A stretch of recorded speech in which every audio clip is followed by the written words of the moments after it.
Hey guys, so this is going to be a build video for the latest build I've been working on. It's a Hexblast Ignite build. We're using the Blackflame ring to make our ignites do chaos damage. And well, Hexblast is sort of a skill that I enjoy playing quite a bit, even though it's been nerfed quite a lot. It's usually actually my league starter. I'm playing it on an Inquisitor, and I've league started this for about 4 leagues or so. Very nice. And I wanted to take it into endgame and see what kind of damage we could get. And I was looking over my Poison Spark POB from last league, and I was thinking, well, you know, what would it be like if we just did this same POB basically, but with Hexblast. So that's sort of what we did. We're sitting at about 15 million Ignite DPS and about 100 million or so total damage per ignite, with each ignite being about 5.5 seconds duration. So not really pumping up the ignite duration to kind of inflate the total damage number, but this time I actually wanted to hit a nice balance of ignite DPS and total damage. And yeah, the damage is very nice. You can kind of AFK in a simulacrum, and the ignite proliferation will just kind of kill everything with just one cast of Hexblast. So that's pretty cool. Versus Uber bosses and tankier bosses, well, you're only going to have 15 million DPS, so you can imagine it's not really the fastest kill. But since the build is pretty tanky, it is doable. I've killed Uber Cirrus, Uber Exarch, and we'll probably try some of the other bosses later on. But I think first of all, we'll go into a map and do a map showcase. We'll first just run one of these strand maps real quick. Let's put some beasts on there too. Alright, so basically with this build, usually with Hexblast, before you would have one of your curses on a blasphemy support, and then you would have your second curse that you would be casting whenever there's a boss or something like that. But this time I really didn't want to actually have to cast it, and I wanted to use Smite as well to get some extra lightning damage, you know, so we can get more damage on our ignites. So I went with the Profane Proxy and Skitterbots. And this is making it so basically we don't even really need to cast our second curse, the Despair. So that's very nice. And yeah, so let's just run this map real quick. We do have Divine Blessing with haste. And yeah, it's pretty smooth. You just basically just push your, what do you call it, Hexblast. And I guess we won't really go loot. And you know, if there's a tanky enemy, then you can use your Smite, or your, I don't know where all the mobs are. Use your Vol Smite. Yo, where are all the mobs? Yeah, clear does feel very nice. I would say it actually can get better. We'll go into that in a little bit.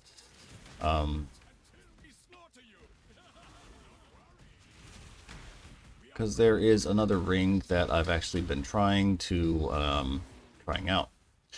Alright, so that's the end of the map. Don't really need to kill the boss. But okay, so this is with this Profane Proxy ring, and yeah, so the clear, you can see it is okay, pretty nice.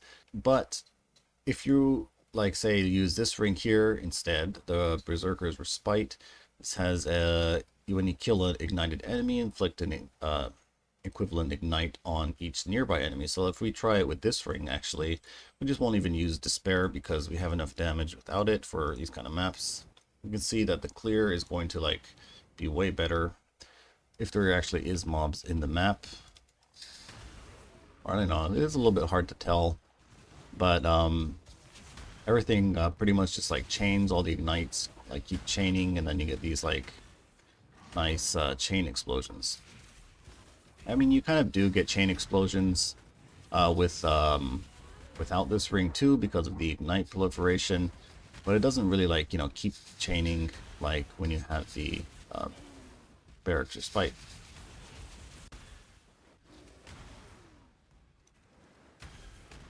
But yeah, anyway, so it is a little bit hard to know tell the difference. Maybe you'll be able to see the difference in like a simulacrum when there is a lot more mobs and stuff like that.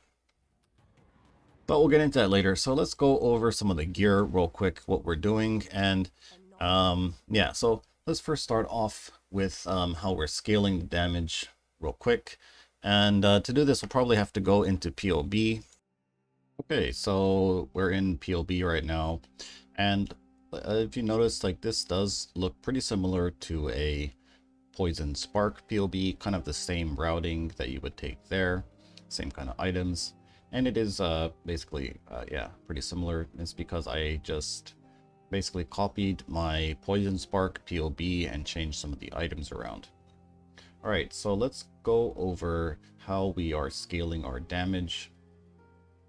Since we are doing chaos damage and fire damage, so basically we're doing Ignite that gets turned into chaos damage. So we can scale at 2 points. We can scale the fire point and the chaos, and generally scaling the first scaling part is going to give you more damage. So we are scaling the fire wherever we can with increased fire damage or fire dot multi or just generic damage over time. Alright, first of all, I want you guys to look at the Despair. So we're using the Anomalous Despair with and this has cursed enemies take increased 25% increased damage over time, right? And the Anomalous version does give you another 10%, and then we have another 30% from Ashes of the Stars. So this is pretty insane. Let's just turn this off. Let's look at the actual DPS numbers here. And when we turn it off, you can see that we are losing almost half of our damage because of this Despair. If we turn it on, it's 87% more total damage per ignite and about, yeah, 87% DPS loss. All right, so that's the first point. All right, second point is we have 15 wither stacks, and we are actually getting 15 wither stacks all the time due to the Blackflame ring, which says withered does not expire on enemies ignited by you. So as long as the enemies are ignited, then yeah, the wither will not expire. And we're applying the wither with our withering step, with the anomalous withering step linked to enhance. This has inflicts 14 wither debuffs the first time the enemy enters the area. So you pop this on a boss, they'll have 14 stacks. And we get the last one from the Occultist Ascendancy. It's kind of in the wrong spot. Yes, from Withering Present. So we get, you know, every second we inflict a Wither debuff. So that's 15. And yeah, so that is our Withered. If you want to see what the damage looks like without Withered, we can put it to 0. And yeah, it's pretty big damage loss, almost 5 million DPS Withered. Alright, so another scaling point we have here is we have the Vol Smite. If we take this off, you can see that this is also about a 40% damage increase with the Vol Smite. So we have a lot of different things that are adding a lot of damage to the build, and mainly just those three things: the Vol Smite, the Withered, and the Despair Curse. Alright, so let's go over some of the gear, what we're doing. So first of all, let's go over the helmet. This helmet is pretty simple, you know, Hubris Circlet with a lot of energy shield, intelligence, reservation. But the big thing here is the Despair Curse effect that we're scaling. We're getting 15% from the lab enchant, and then another 15% from the Eldritch Implicit. I put this all the way up to a perfect, so it's a 15, so this helmet gives us a 30% Despair Curse effect, which is pretty nice. And let's go over the Scepter. Scepter is kind of a sad story, so don't laugh at the Scepter. So when I was originally planning this out, I wanted to make the Scepter similar to how I made my Poison Spark Scepter. And, well, so basically, yeah, you would do something like this for the Spark Scepter, and then you would go to Harvest. And on the Harvest, you would do add remove. So you do an augment, right? And so if you wanted fire, +1 fire skills or +1 lightning, you would do this. But so Hexblast only has a chaos tag. It doesn't have, you know, fire, even though there is like all damage can ignite, freeze, and shock. There is no, you know, lightning or fire tag to Hexblast. So yeah, and there is no +1 to all chaos skills. that you can get on these scepters. So wasn't really sure how to actually craft this, so I just did the suffixes, right? So I got the unveiled fire damage over time multiplier on here, and then basically after that I just crafted on the hits can't be evaded, just because since we're also using smite in here to give us more damage, we're only at like 50% accuracy. And I guess you could just use the Vol Smite only, because, you know, this basically cannot be evaded, so you don't really need any kind of hit rating to use the Vol Smite. But, you know, against bosses, then you wouldn't really be able to do that, so I did the hits can't be evaded, so we can actually use the normal Smite against bosses. So anyways, Scepter the weapon could be a lot better. You could do a +1 to all skills, which would be ideal, I guess, something like this, but with the +1 to all skills would probably be the kind of weapon you want. Alright, and let's go over the gloves. These gloves too, the actual explicits are nothing really that, you know, special either. They're just, you know, high energy shields, intelligence, resistance, and then I did, actually on this I did the prefixes first, and then I just did a prefixes can't be changed, and then did a veiled chaos orb until I got the +2 to AoE, and then I just did the suffixes with the eldritch currency. And then yeah, for the implicits, I got the fire damage over time multiplier up to perfect, and then there was no other good Eater of Worlds implicit, so I just went with the increased damage per intelligence. And yeah, for the boots too, these are pretty similar too. I know there is like a hunter mod for you could do like hunter with tailwind, or like, you know, some other kind of boots like that. But yeah, I wanted to have a nice pair of boots with like a lot of energy shield and, you know, good resistance, because we are actually using the melding of the flesh jewel as well, so we do need quite a bit of resistance on the build. And if we did go for the, you know, hunter kind of those kind of boots, then you really don't know what you're going to be getting when you smash the boots together, so it's kind of a safer option. I'm not really sure which would be better in terms of damage, but you can actually get the, you know, ignite deal damage faster as a implicit mod with the eldritch currency. So this one I rolled all the way up to perfect as well. It's pretty nice. All right, and so for the, oh, actually, we didn't go over the weapon tree, so we'll go over that. So we have increased effective withered, we got glancing blows, and then fire damage or time multiplier. Just, you know, just a very simple tree. There are some other nodes you could add onto it, but I wanted to keep it very simple. And yeah, since this is a fractured item, we can't imprint, and so I didn't really want to brick the glancing blows because it's quite expensive. It's about like, I think I bought this. The base for this glancing blows was like 7 divines, so I figured just stop at this 3 node for now. Okay, and then for the chest, we're using the incandescent heart. This is very nice if you're going CI, of course, gives you a lot of defense, and then you get a lot of elementals, extra chaos. So I went for the +2 AoE, so this is working on our Hexblast, and then a +1 to all maximum resistances. This is actually helping me to hit the 90 all res. And yeah, after that, we're going to the Aegis Aurora. This is something I had left over from when I double corrupted my armor stacker Aegises, so figured I'd use it here. It's got some fizz taken as elemental, which is kind of nice for your fizz damage reduction. And then it has increased chance to block, so this helps me get block capped. Normally I would be taking this mastery here, +1 chance to block attack damage per 5 chance to block on equipped shield, and this will actually cap your attack block. But because we have it on the shield, I guess I could save a talent point here. So that was kind of nice. So let's go over the tree. Tree is increased implicit modifier magnitudes. Now this actually originally was the energy shield version, but when I merged my last node, which is the bleed one, it changed over to the armor one for some reason. So it's kind of sad. All right, and then we've got the +3 maximum cold resistance. This was actually a +4 that I merged onto here, and it downgraded, so pretty sad. But I guess, yeah, I only really do need +3 because I have +1 on the chest. But I guess having +4 here would be a lot nicer, because then I could get something else on the chest, right? You get like a +2, +1 or something like that.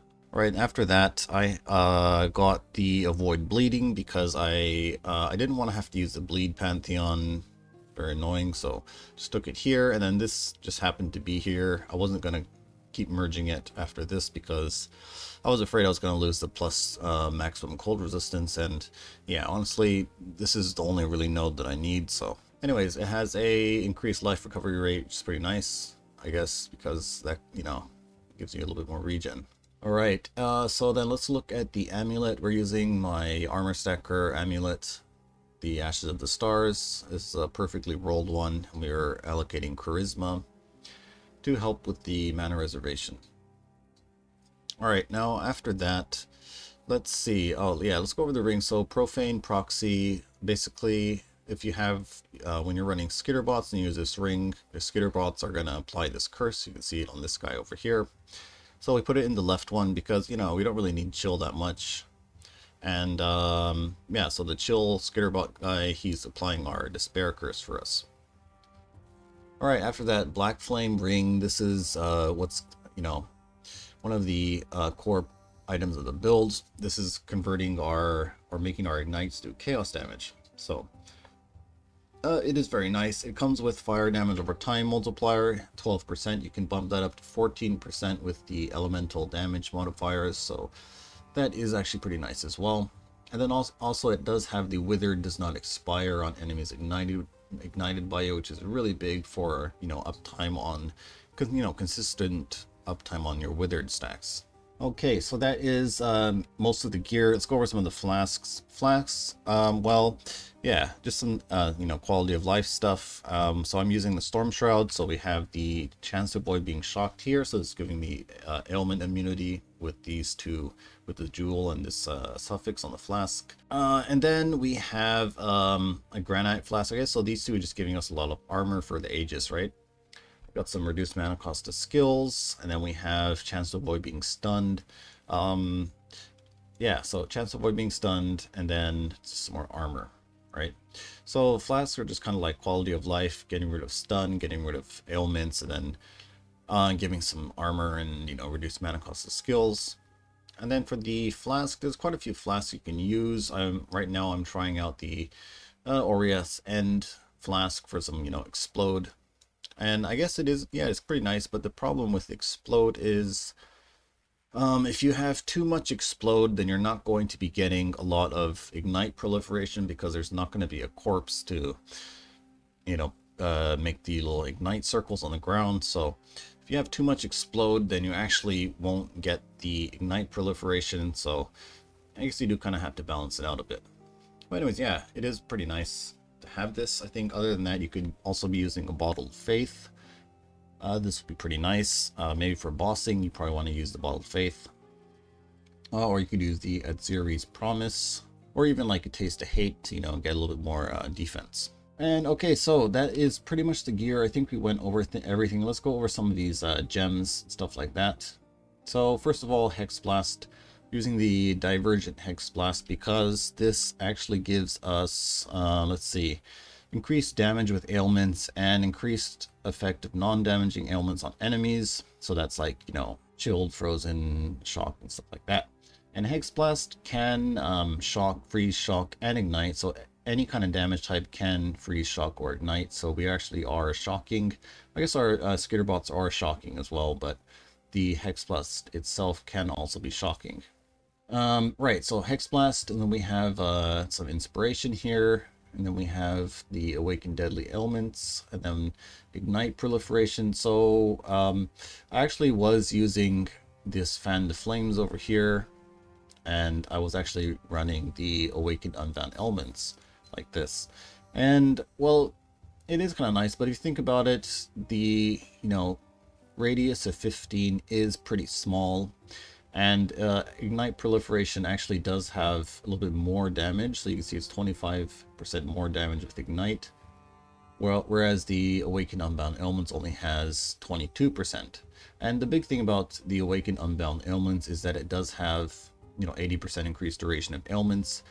And I guess it is nice on, like, say, a poison build where you want to have, you know, stack up your poisons quite a bit. But for ignites, generally you don't really need a really long ignite. Like, you know, you only want to have maybe about 5-second ignite is probably the best duration, I would say. because you're basically be ignite the enemy, then you're going to cast your smite, and then that's it. Then you got to wait 5 seconds basically. So I guess you could, like, you know, dodge and stuff like that, put another smite up, but yeah, I think generally try to stay around the 5 to 6 second ignite mark. All right, so let's just put this back in here like that. And yeah, so that is the Hexblast. We have that, and then after that we're using the Awakened Burning Damage and Awakened Swift Affliction. So after that, let's go over, let's see, some of our auras. We're using the Divergent Summoned Scooter Bots, and I know you can actually link this with Enhance over here, and it does give you a little bit more damage, but I was originally actually having my, you know, Anomalous Withering Step enhance with the Skitter Bots in a 3-link. But if I move this up to here into my Enlighten 4-link, then I could actually free up 1 Talon point over here, and then it allowed me to actually take another medium cluster. So this overall was a little bit more damage than having the Skitter Bots linked to enhance. So I went with this in the 4-link Enlighten. So we got the Skitter Bots, got the Divergent Tempest Shield, Divergent Malevolence, all linked to an Enlighten. And then our second aura setup is going to be Determination, Purity of Ice, Anomalous Discipline, and another Enlighten support. Alright, in our weapon we have Anomalous Anger in a Divine Blessing setup with the Divergent Inspiration. Now you can actually be running Anger if you want some more damage, or you can put Haste inside here. Some of the clips I had, some, you know, Haste, and some I use Anger, so you can use whichever one you want. For like mapping, you definitely don't need Anger, but if you want to do bosses and stuff, you can go over to Anger, get a little bit more damage. And in our shield over here, we have the Phantasmal Smite, and then we have the Leap Slam, Phantasmal Leap Slam, and faster attacks. I guess you could kind of take this out and put a Molten Shell in here if you really wanted to. And yeah, you can go Shield Charge if you want, or Flame Dash, whichever one you want. And then in our boots, we're having Anomalous Withering Step linked to Enhance. And then we have an Awakened Blasphemy with Anomalous Temporal Chains. So this is basically cursing enemies around us, so we can use Hexblast, because Hexblast, so basically you need to be hitting a cursed enemy for it to actually be doing a lot of damage and have a lot of area effect. So if we hit an enemy that's cursed with the Hexblast will kind of like affect all nearby enemies. Anyways, so that's the Hexblast gear and gems. Let's go over the talent tree. Alright, so this is the skill tree in POB, and so we start up here, kind of similar to Poison Spark. And yeah, POB is kind of self-explanatory, so we'll just go over the jewels and gems and stuff like that. So for the large clusters, we're using 2 fire, 12 passive with a 35% increased effect, just to get some stats and resistances and stuff like that. And if you really want to get the cast speed modifier, 3% increased attack and cast speed on this too, then you're going to have to go for the Chaos one, because Hexblast doesn't have a fire tag, it only has a Chaos tag, so you'll have to change that. You might lose a little bit of damage, but you'll get some cast speed, I guess, so that maybe that might be nice. You don't really have to use fire ones, but the fire ones do actually give a little bit more damage, which is why I was using them. Right, for the medium clusters, we're going to take 3 of these Circling Oblivion and Wasting Affliction, and the last one is going to be a Fan the Flames and Wasting Affliction.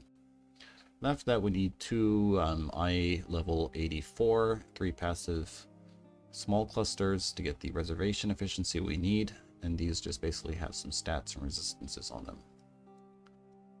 Alright, we are also using Melding of the Flesh over here. And then we're coming down to the Timeless Jewel over here. Now, the Conqueror, it does not really matter. What matters is the reduced mana cost of skills and increased effective non-curse auras. Mine actually does have a +1 to all maximum resistances, which is very nice. It helps me hit the 90% all res. And then we're using Unnatural Instinct over here with the Corrupted Blood cannot be inflicted on you. This is a very nice spot for this build because it also gives us this mana reservation efficiency of curse skills, among other things. Alright, for the Watcher's Eye, We're getting the damage over time multiplier while affected by malevolence, and then the increased fire damage while affected by anger. Now, you don't really need to use both. You can just have one of the mods, preferably the malevolence one, and then take whatever other mod you find. And then over here, we're getting the Storm Shroud for elemental ailment immunity. So that's pretty much kind of like the jewels and stuff we are using. The rest is, I think you kind of figure it out on your own. Alright, so final thoughts about the build. I'm definitely very happy with how it is performing. This is probably the highest damage Ignite build I've ever played. And yeah, so 15 million Ignite DPS is pretty crazy, I think, for Ignite. And there is really no one playing Hexblast in this way. I think most people play it on a Trapper or they do Ward Loop. I think back in the day, a few leagues ago, there were some Inquisitors who used to do the same kind of build, but it was nowhere near this level of damage or tankiness. So this is sort of a new build, you could say. There's a lot of things to sort of, limit test with it, stuff like that. I don't really think it's like, the tankiest Giga DPS build, but it definitely is very comfortable. The Ignite proliferation with the explosions as well is very comfy, feels very nice in mapping, and in like simulacrums and stuff like that. So anyways, I'll probably be trying this build out next couple of days, I guess, maybe doing some bossing, seeing what it can do. But that's going to be it for the build guide. If you made it this far, thanks for watching, and would appreciate a like or, comment about anything you think about this build. But yeah, thanks for watching, and I'll see you next time.